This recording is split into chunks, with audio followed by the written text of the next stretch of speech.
You stand up from the couch at 11:43 p.m., and before your knees fully lock, you hear it. Tick, tick, tick. Nails on the hardwood. Fast, certain.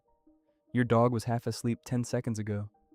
Now there's a warm nose pushing into the 7-inch gap before the bathroom door can close, and a body turning in a tight circle before settling directly in front of you like this is a scheduled meeting. You sit, your dog stares, not panicked, not playful, just there, watching, waiting, and you already have the explanation in your head. Your dog follows you to the bathroom because dogs are clingy and weird about closed doors. That sounds reasonable, except if this were really about doors, your dog would care just as much when you shut the pantry, the closet, or the laundry room. Usually, they don't. So why is this tiny room different? Because what's happening there is bigger than curiosity, older than training, and far more personal than most people realize. And most dog owners have no idea. In 2013, researchers at the University of Veterinary Medicine Vienna tested 20 pet dogs with an unsolvable task.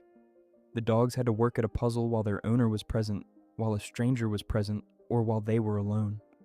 The result was blunt. Dogs persisted longer and engaged more confidently when their owner was there. That's called a secure base effect. It means your presence doesn't just make your dog happy. Your presence changes what your dog is capable of doing.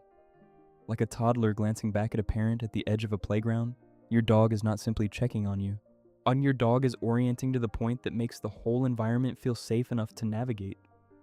So when your dog follows you down the hallway and plants itself outside the bathroom door, that little shadowing behavior may be doing one thing: locating the safest point in the house.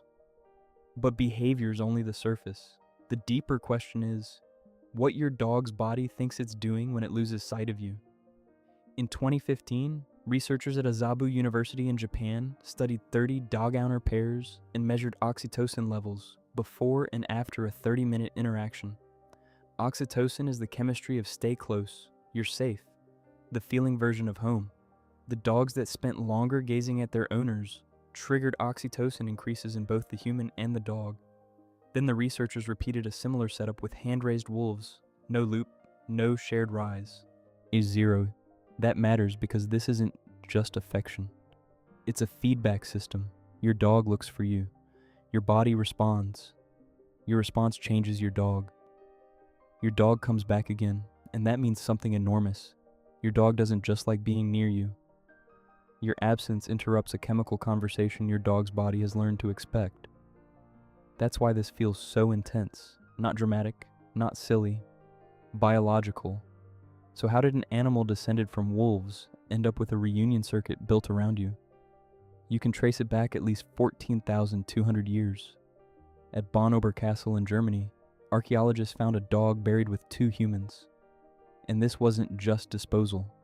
The young dog had survived severe bouts of canine distemper while it was still a puppy, an illness that would have left it weak, feverish, and dependent for weeks. It likely survived only because somebody carried it, warmed it, fed it by hand, and kept doing it when there was no practical reason to bother. Picture that for a second. A sick puppy, a human camp, limited food, cold nights, and somebody choosing care anyway. That is not a random accident in the fossil record. That is attachment becoming useful enough, moving enough, and valuable enough to be preserved across generations. And it turns out, this isn't just behavior. It's written into your dog's biology. In 2017, researchers from Princeton University and the NIH compared dog and wolf DNA and found structural variants in dogs near genes like GTF2I and GTF2IRD1, genes associated in humans with extreme social drive. In plain English, part of what makes dogs so intensely drawn to you exists below training, below habit, and below personality.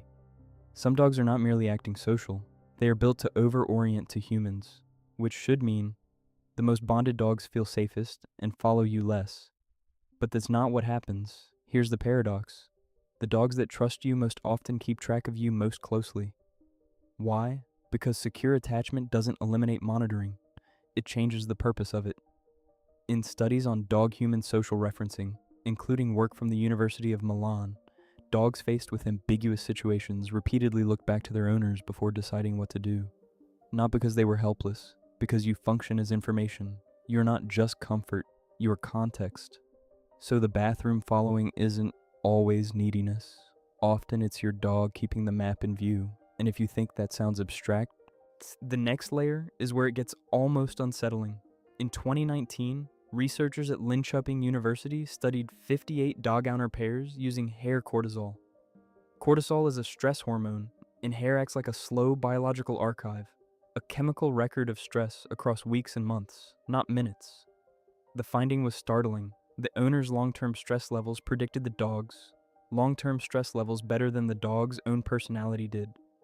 Read that again in emotional terms. Your inner state can end up written into your dog's body. Your dog can wear your stress like a second coat. So before your dog follows you to the bathroom, your dog may already be tracking a shift you haven't even named yet.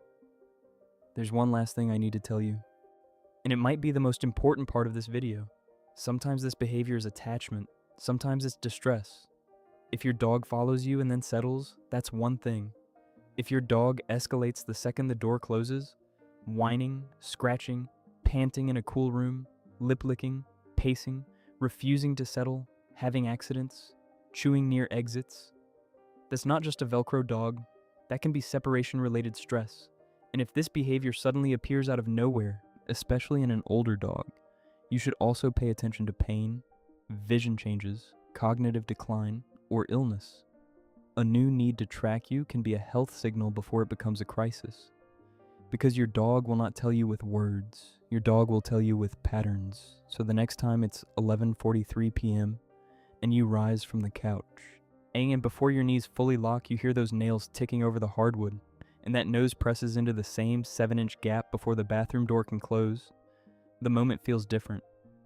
It's not just a dog being nosy, it's a secure base effect, a chemical loop, 14,000 years of selection, social genes, nervous system using you as a map, maybe even a body carrying pieces of your stress. You thought your dog was following you into the smallest room in the house. Really, your dog was following the person its whole body has learned to call home.